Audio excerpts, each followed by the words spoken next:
ওরা চোখে অন্ধ হলে কি হবে, মনটা তো আর অন্ধ নয়। ওরা যখন যাকে ভালোবাসে মনটাকে একেবারে উজাড় করেই ভালোবাসে। এই সন্ধ্যা, এই কমলা, তোকে আমি বারণ করছি না যে বিকেল বেলায় এই খাটেটা আসবি না। কেন, কি হয়েছে? কি হয়েছে? তোর মোড়া কোথাকা বাচ্চা রোদে জলে মাঠে ঘাটে হিমশিম খাচ্ছে, আর ছেলে গান গেয়ে দেশ উদ্ধার করছে। কোনো চিন্তা নেই, ভাবনা নেই কো। হ্যাঁ, পুরা কপাল আমার। বলি ও সন্ধ্যা, বলি উনুনটা ধরেছিস নাকি? ধরাচ্ছি মা। আমি না হয় সৎ মা, কিন্তু তোর বোনটা, সে তো নিজের মায়ের পেটে, তার জন্য এতটুকু চিন্তা হয় না তোর? ঘরে অন্ধ বোন আর নিজে গায়ে হাওয়া লাগিয়ে বেড়াচ্ছে। এত বেলা হয়ে গেল এখনো উনুন ধরলো না। লোকটা ভোর বেলায় মাঠে গেছে, ঘরে ফিরে খাবে নাকি? আমি আর কোন দিকে যাব? সারাদিন বাদে মতো খাটবো আর গুছের মুখে ভাত। রাজ্য জয় করে ফেললে। বলি গান গিয়ে পেট ভরলো না? গান গিয়ে পেট ভরেন মা, মনটা ভরে। তাছাড়া গান আমি ভালোবাসি। তোমরা বিরক্ত হও তাই ভোরবেলা মাঠে ঘাটে ঘুরে একটু গান করি, এতেও তোমাদের আপত্তি? আমার আপত্তি শুনতে থাকে। বলি বুড়ো বাপ যে দিন রাতে খেটে মরছে, তার জন্য কি এতটুকু চিন্তা নেই তোর? দুদিন বাদে ধান তোলা হবে, সে কাজেও তো বাপকে সাহায্য করতে পারিস। হ্যাঁ করবো মা, তবে চাষাবাদের কাজ আমার ভালো লাগে না। ও মা, চাষির ছেলে মাঠে কাজ করবে না তো খাবে কি? বলি গান কি তোকে খাবে? মা, তুমি আমাকে যা বলবে আমি সব করব, কিন্তু আমাকে গান নিয়ে বারবার খোঁটা দিও না। না, দেবে না। জোয়ান ছেলে বাপকে দেখবে না, কোনটার কথা ভাববে না? ভাবি মা, ভাবি। আমি তোমাদের সবার কথাই ভাবি, কিন্তু আমি যে নিরুপায়। আমি কুস্তির তোদের কিচ্ছু করতে পারবো না, কিচ্ছু না।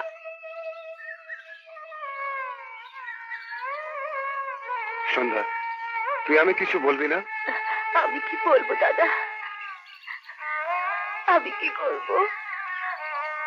দোস্ত আমার মা তো ঠিক কথাই বলেছে। দাদা, বলি তুমি ছাড়া এই অন্ধ মেয়ের বোঝা দেবীপুরে কে বইবে বলো দেখিনি? তবে হ্যাঁ, সন্ধ্যা চোখে দেখতে না পেলে কি হবে, মেয়ের রূপ তো আছে। সবই তো বুঝলাম, কিন্তু আমার তো বয়স হয়েছে, আমার সঙ্গে কি ঠিক ওকে মানাবি? তোমারও আর কি এমন বয়স হয়েছে?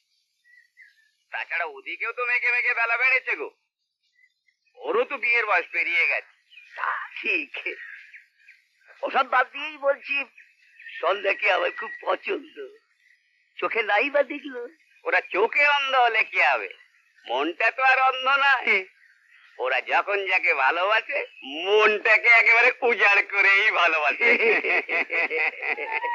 বলছো কাজটা তাহলে ভালোই হবে? নিশ্চয়।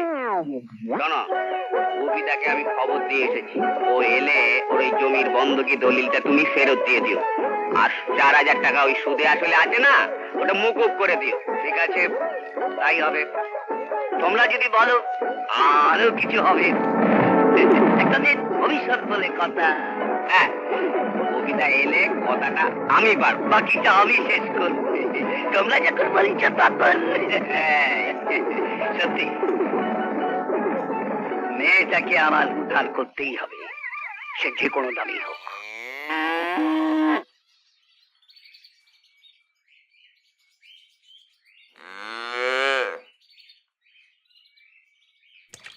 চল সন্ধ্যা, অনেক দেরি হলো, এরপর গেলে জ্যাঠাইমা রাগ করবে। সত্যি সন্ধ্যাকার পরিবেশে জেঠিমা দেখতেই পারে না। না না, মার কি দোষ, সারাদিন খেটে খেটে মায়ের মেজাজটা গরম থাকে, আর তাছাড়া যা পরিশ্রম করে সেটাও তো দেখতে হবে। কি দেখছো? দেখছি সূর্য ডোবার আগে সন্ধ্যা তারা ফুটে উঠেছে গো। এই সন্ধ্যা তারা কি গোপীনাথের ঘরে মানায়?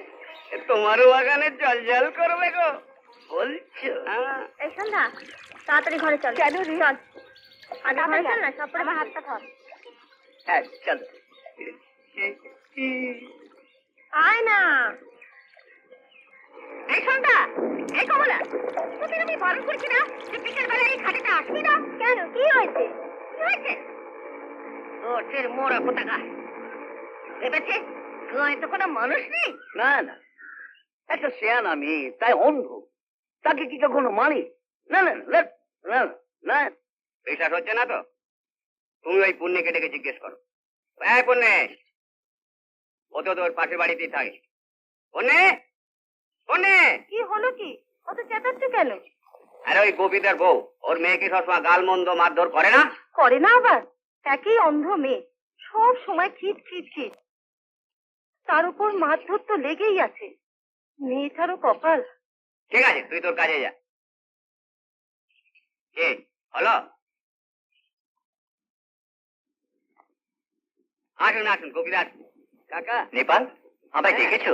আসুন আসুন, বস বস। হ্যাঁ ঠিক আছে।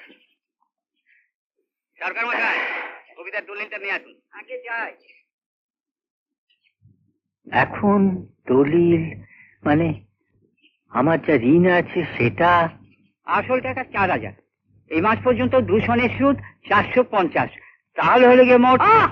আপনার কাছে টাকার হিসেব কে চেয়েছে? আপনি যে দলিলটা আনতে বললেন। হ্যাঁ, দলিলটা লেগে চলে যান। দেখো নেপাল, এখন তো বাবা দলিলটা ফেরত নিতে পারবো না। আগে ধান উঠুক, তারপর না হয় টাকা মিটিয়ে। দেখো গোপীদা, এখন তুমি তোমার দলিলটা নিয়ে যাও। এখন তোমাকে টাকা দিতে হবে না। সে কি? দিতে হবে না মানে কাকা, আপনার দলিলটা আমার কাছে রাখতে খুব খারাপ লাগছে। আর তাছাড়া টাকাটা মানে নেপাল তোমার মেয়ের বিয়েতে টাকাটা দিতে চায়। মেয়ের বিয়ে? হ্যাঁ। অক্ষয়, আমার অন্ধ মেয়েকে কে বিয়ে করবে বলো? হ্যাঁ, এ তুমি কি বলছো? সন্ধ্যার মতো রূপবতী গুণবতী মেয়ে এই গায়ে আর কটা আছে? সব থেকেও যে অন্ধ, তার ভার কে বইবে? দেখো গোপীদা, তুমি তো জানো নেপালের স্ত্রীর অপঘাতে মৃত্যুর পর এতদিন আর নেপাল বিয়ে করতে রাজি হয়নি। আমরা চাইছি সন্ধ্যার মতো একটা গুণবতী মেয়ে এসে নেপালের সংসারে হালটা ধরুক আর কি। না, এ তুমি কি বলছো অক্ষয়? আমার সঙ্গে সন্ধ্যার মতো মেয়ে? না না, এ হয় না। কেন হবে না? তোমরা স্বজাতি স্বঘর সব কিছু মিল আছে। তাছাড়া একজন কন্যাদায় থেকেও মুক্ত হবে। দলিলটা এখন থাক, সামনের মাসে এসে নিয়ে যাব। আমার প্রস্তাবটা তুই একটু ভেবে দেখতে পারতে কবিতা, এতে তোমার ভালোই হবে। আমি চলি। কি বুঝলে নেপাল? হ্যাঁ, সহজে দেখবে বলে মনে হচ্ছে না। এই রইল আমার ঠিকানা, আমি কালই কলকাতা চলে যাচ্ছি। তুই আমার সঙ্গে কয়েকদিনের মধ্যে যোগাযোগ কর, দেখি কি তোর জন্য করতে পারি। একটা কাজের ব্যবস্থা তোকে করে দিতেই হবে ভাই, তোদের ফ্যাক্টরিতে কিংবা যেখানে হোক। তুই তো আমাদের সব কথাই জানিস। ঠিক আছে, তুই চলে আয় না, আমাদের কারখানা থেকে একটা ব্যবস্থা হয়ে যাবে। আচ্ছা, আমি আর কারোর জন্য কিছু চিন্তা করি না। সন্ধ্যার কথা ভাবলেই আমার কিচ্ছু ভালো লাগে না। তুমি যে এখনো কি করে হাত পা গুটিয়ে বসে আছো আমি ভাবতেই পারছি না। তুমি ঠিক কথাই বলেছো কমলা। আর আমার চুপ করে থাকা চলে না, আর সে কথা ভেবেই আমি এখন কলকাতায় যেতে চাইছি। কিন্তু কলকাতায় গিয়ে তুমি কি করবে? কি করব জানি না, তবে শৈলেন কলকাতায় দেখা করতে বলেছে। ও নিশ্চয়ই কিছু একটা ব্যবস্থা করে দেবে। যা করবে একটু তাড়াতাড়ি করো প্রদীপদা, নইলে নেপাল পাঠকের ব্যাপার স্যাপার আমার মোটেই ভালো লাগছে না। তার উপরে ইন্ধন জোগাচ্ছে বেচামুখ অক্ষয় ঘোষ, ওদের জন্য সন্ধ্যাকে নিয়ে একটু বাইরে বেরোতে পারি না। আমি যদি তোমাদের মতো পুরুষ মানুষ হতাম তাহলে ওই হতচ্ছাড়া চোখ দুটোকে কানা করে দিতাম। তুমি যতই ছটফট করো না কেন নেপাল, কাজটা কিন্তু খুব সহজে হবে না। গোপীদা যা জিদি লোক, তা তুমি কি কিছু ভেবেছো কি করতে হবে? একটু রাজনীতি করতে হবে, মগজটাকে একটু ভালো করে ধোলাই করতে হবে। বলছো দেখো, কিন্তু সত্যি বলছি, মেয়েটাকে দেখার পর থেকে না আমার মনের ভেতরটা ব্যথায় একেবারে চঞ্চল করছে। তা তো হবেই, তোমাকে বাইরে থেকে দেখতে যতটা শক্ত, ভেতরটা ঠিক ততটাই নরম। বলছো? বলি, দেবীপুরে কি সব নোংরামি হচ্ছে তার খবর রাখেন? কি হচ্ছে? ওদিকে গুপি কাকা তো খুব সাধুগিরি ফলাচ্ছে, এদিকে তার ছেলে প্রদীপ কি করছে? কি করছে? এই তো নিজের চোখে দেখে এলাম, বাগানে দাঁড়িয়ে শরৎ মাস্টারের মেয়ের সঙ্গে হাত ধরে দুজনে সে কি ঢলাঢলি। তুই এখন এখান থেকে যা। যাক। এ তো ভালোই হচ্ছে গো। ভালো হচ্ছে মানে মানে তোমার ওই রাজনীতির কথা হচ্ছে কাঁটা দিয়ে কাঁটা তোলা মানে মানে তোমার ওই প্রদীপের শিখাটাকে একটু উস্কে দিলেই সন্ধ্যার আলো ফুটে উঠবে। বাবা নেপাল, রাজনীতিতে তোমার এত মাথা? তুমি দেশের কাজে লেগে যাও নেপাল, দেশের কাজে লেগে যাও। বলছো?